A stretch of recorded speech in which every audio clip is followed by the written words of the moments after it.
We have people now who apparently are preparing themselves, I guess, to even oppose somebody like Ron DeSantis. He had tweeted out, the more DeSantis cozies up to the MAGA wing of the party, the harder it is to see the logic of a run against Trump, as opposed to positioning himself as a Trump heir. Okay. He says, meanwhile, the post-January 6th version of Pence is presenting a clear alternative. Yeah, I don't think so. That's not going to happen. I'm sorry. It's not going to happen. Dude, it's not. I mean, he's been on the show before. It's not like I don't get along with people. I think some of these politicians, like I have them on the show and then I criticize them one time and then they don't know if I'm just not, you're in elected office. I can be civil and completely graceful and be friendly and still ask you tough questions. But he does not have a future in the White House. He doesn't. As I said this, candidates' timestamp for the late 90s or early aughts are not appealing anymore. And he is one of them. Even if he was, in Congress, but he's one of them.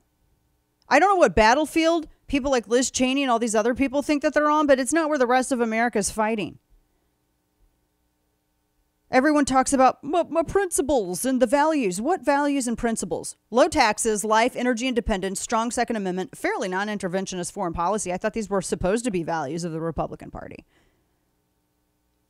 Now that you have this, I guess, opportunity created here, I see all these people coming out of the woodwork trying to set themselves apart from Trump. And you are going to have a primary full of this coming up towards 2024. It is going to be the most annoying primary of your existence.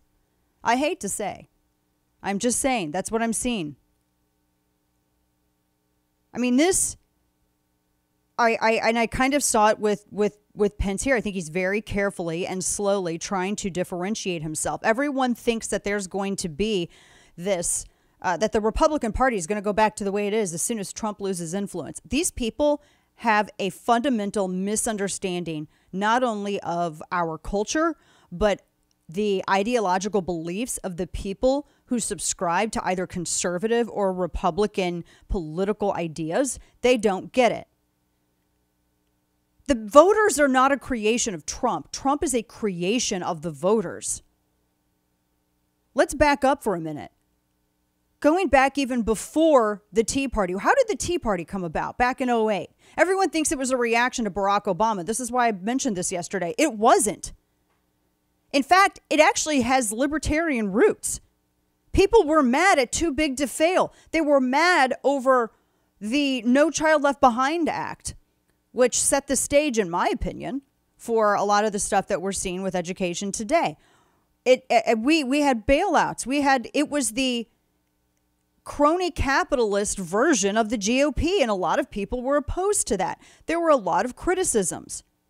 After Obama's election, the continuation and worsening of these policies, that was just the final straw. And ever since then, those grassroots voters, the people who are, there's a difference between Republican and conservative. Republican isn't limited government enough for conservatives. That's why there's this differentiation. And conservatives were upset because they saw a Republican Party that was spending just as much as Democrats were. They were getting us involved in all kinds of wars just like Democrats were. There was no clear alternative. So we're like, we'll make one within the party. And that's what happened in 2010.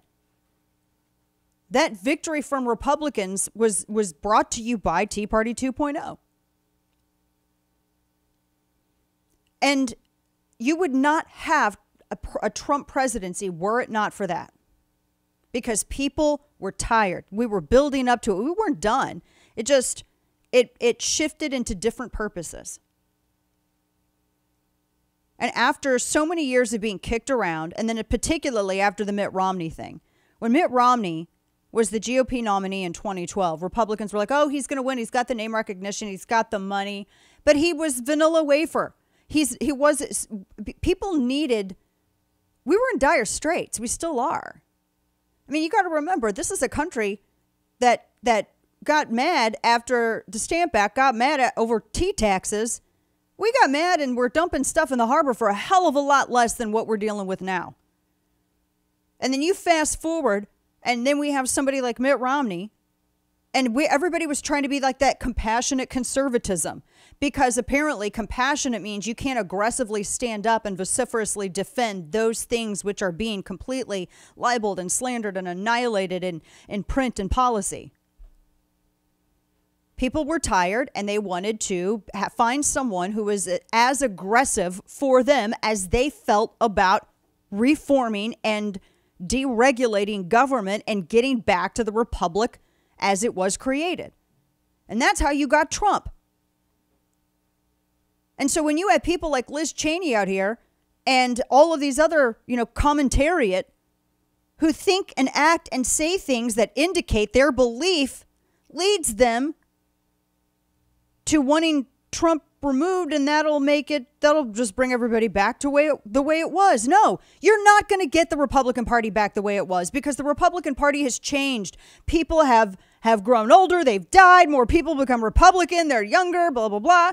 It changes. If you don't believe me, just ask somebody who identifies themselves as a John Kennedy Democrat. It changes. And these people don't get it.